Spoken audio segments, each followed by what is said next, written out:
Hey guys, another day at another game na naman ang ating pag-uusapan na isang MMORPG. Walang iba kundi itong ArcheAge War. So dito guys, magkakaroon lang tayo ng review konti dito sa kanilang game. Kung worth it nga ba itong game nila na ating lalaruin as a free-to-play player po dito. So bago tayo magpapatuloy dyan, intro muna tayo.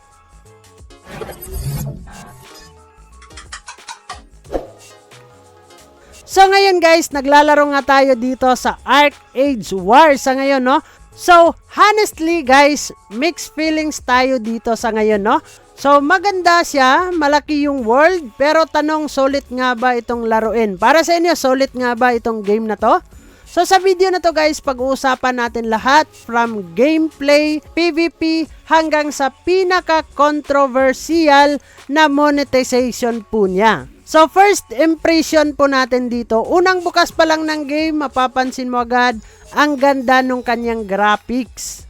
Malinis yung design, detailed yung paligid, at ramdam mo talaga yung MMORPG game talaga siya. So malawak yung world niya guys, at parang laging may nangyayari. Hindi siya empty talaga, yung parang walang ginagawa, no? So dito tayo sa combat system niya. Pagdating dito sa combat, medyo hati yung opinion ko dito guys. Meron kasi siyang auto battle or auto combat, which is normal po yan sa mga mobile MMORPG. Pero pwede ka pa rin mag-manual dito guys. Depende po sa atin yan kung tayo ay magma-manual or tayo ay mag-auto combat po dito.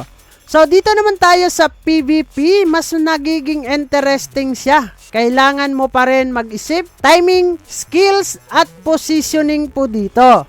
So dito naman tayo sa class and progression guys, may iba't ibang class at okay naman yung variety niya. Pero dito sa kanyang progression, dito mo mararamdaman yung grind. Paulit-ulit na farming, leveling, at upgrading. Especially kung tayo ay free-to-play lang dito.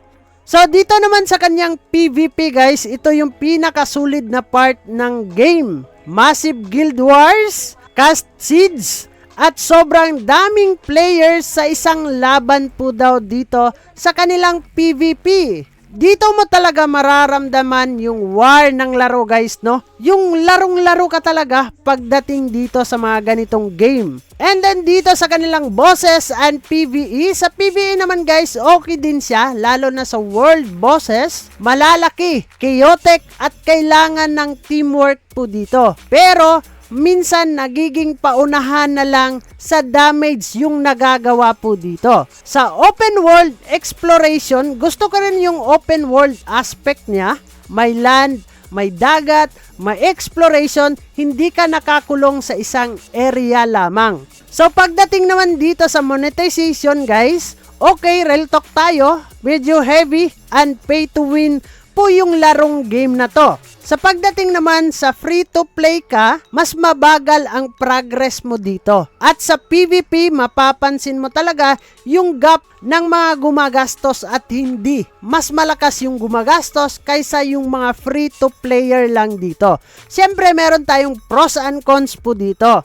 Sa pros po natin guys, maganda yung graphics, wala tayong masasabi dyan. Malaki yung open world niya. Parang pinag-isipan at ilang dekada bago siya na-launch. At solid large skills, PvP, and then ramdam mo talaga yung MMORPG experience dito. Yung cons naman guys, magiging siyang grindy progression, play to win elements, at masyadong nakarelay sa auto-play minsan yung game guys, no? So yun yung aking nakikita dito sa kanilang game. So guys, tanong ko lang sa inyo, worth it ba ang ArcheAge War para atin itong i-grind? Kung mahilig ka sa PvP, Guild Wars, at hindi isyo sa'yo yung grindy talaga, yung nilalaro mo talaga yung game, so magugustuhan mo talaga ang game na to. Pero ang tanong, kung gusto mo ng fair at skill-based na laban, baka ma-frustrate lang tayo dito pag once na naglaro tayo